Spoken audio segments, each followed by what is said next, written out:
आपने एक कहावत सुना होगा कि देखन में छोटन लगे घाव करे गंभीर। अर्थात दिखने में तो बहुत छोटा एकदम तनुक सी चीज जो है वो दिखाई देता है, लेकिन जब घाव हो जाता है ना तब उसका कोई असर ही नहीं है, उसका कोई जवाब ही नहीं है। कहीं ना कहीं एनडीए में भी एक ऐसे ही घटक दल के सुप्रीमो है जो कि उम्र में उस घटक दल में सबसे छोटे हैं, उस गठबंधन में सबसे छोटे हैं, लेकिन अपनी बात वो मनवा करके ही रहे। जी हाँ, मैं बात कर रही हूँ एलजेपीआर सुप्रीमो चिराग पासवान की, जिनको इस बार के बिहार विधानसभा चुनाव में 29 सीट जो है वो मिल गई है, यानी कि 29 सीट्स जो है चिराग पासवान को मिली है। चिराग पासवान इस बार के चुनाव में 29 सीटों पर चुनाव लड़ेंगे।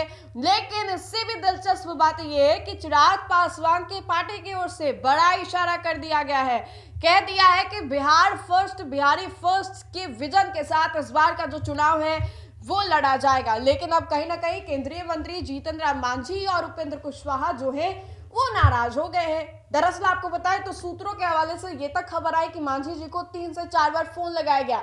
मांझी जी 12 से कम सीटों पर मान ही नहीं रहे थे। मांझी जी को दोबारा फोन लगा करके ये कहा गया कि अगर आप नहीं मानेंगे तो कैसे काम चलेगा। फिर नेगोशिएशन हुआ, मांझी जी को 9 सीटों पर मना लिया गया। फिर उसके बाद दोबारा मांझी जी को कॉल किया गया, बोला गया कि नहीं बन पा रहा है, बैलेंस नहीं हो पा रहा है, जो भी हमारे पास आंकड़े उसके हिसाब से नहीं हो पा रहा है। फिर मांझी जी को फोन लगाया गया और मांझी जी को 7 सीटों का प्रस्ताव जो है वो दिया गया। जैसे तैसे करके मांझी जी को मनाया गया, क्योंकि चिराग 29 सीटों पर तो मान ही गए थे और चिराग के बाद मांझी और उपेंद्र कुशवाहा। लेकिन जिस तरीके से इस बार सीट बंटवारा जो है जदयू और बीजेपी में हुआ है 101 मतलब बड़े भाई छोटे भाई की तो बात ही खत्म कर दी गई है। अब हमारे समाज में कहा जाता है कि 101, 501, 201 जो है वो शुभ होता है। कहा जाता है ना कि जो सगुन होता है उसमें 1 रुपया जोड़ करके दे, 501 दे या 201 दे या 101 दे, ये शुभ होता है। अब ऐसे में ये बड़ा सवाल है कि इस तरीके से जब सीट बंटवारा हुआ है जदयू और बीजेपी के बीच में, तो क्या ये इस बार शुभ होगा? क्योंकि बड़े भाई छोटे भाई सबको साफ कर दिया गया है। जदयू जो कि पिछले बार के चुनाव में तीसरे नंबर की पार्टी बन गई थी, भले उनको सीट ज्यादा दी गई थी लेकिन तीसरे नंबर की पार्टी बन गई थी नीतीश कुमार की, चिराग पासवान की वजह से। लेकिन अब जब सीट बंटवारा दोनों के बीच में, बीजेपी और जदयू के बीच में इक्वल बांटा गया है, तो ये कहीं ना कहीं बड़ा मैसेज देने का काम किया गया है। क्योंकि विपक्ष बार बार कहती है अरे बीजेपी तो पिछलग्गू बनी हुई है, बीजेपी के पास अपना सीएम फेस नहीं है, 20 साल हो गए हैं, गठबंधन में भी रहती है, बीच का अगर हम लोग थोड़ा ड्यूरेशन हटा दे, टेन्योर हटा दे तो इधर उधर होता है। लेकिन अब जिस तरीके से सीट बंटवारा दोनों के बीच में इक्वल हुआ है, ये बड़ा सवाल है कि क्या इस बार के चुनाव के बाद कुछ और भी चीजें जो है वो देखने को मिलेंगी। अब ऐसे में चिराग पासवान को खुश कर लिया गया, चिराग पासवान को 29 सीटें दे करके उनको खुश कर लिया गया। लेकिन जीतन राम मांझी को जो सीटें दी गई हैं उससे कहीं ना कहीं मांझी जी खुश नहीं है। लेकिन अब कर भी क्या सकते हैं, एनडीए में रहना है, नीतीश जी की सरकार बनानी है। अब गठबंधन के तहत ये सब कुछ हुआ है। देखिए मांझी जी को जो सीटें मिली हैं वो मांझी जी के गया क्षेत्र वाले में, जहां पर उनका दबदबा जो है अच्छा बनाया गया है।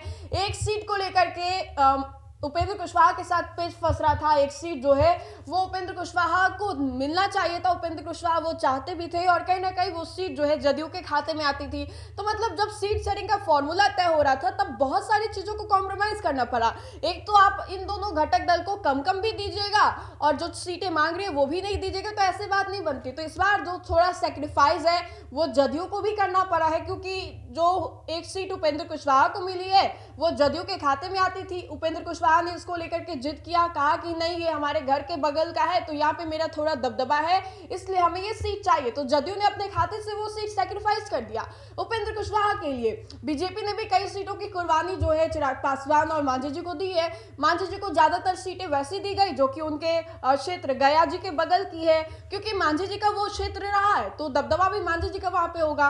वहीं पर चिराग पासवान को भी कुछ सीटें जो है वैसी दी गई हैं। तो ये सीट को लेकर के आंकड़े हम आपको बता ही रहे थे, कल रात में भी हमने आपको बताया। लेकिन चिराग को मनाने के साथ साथ उपेंद्र कुशवाहा और जीतन राम मांझी को भी मना लिया गया है। तो फिलहाल के लिए इतना ही, बहुत बहुत शुक्रिया।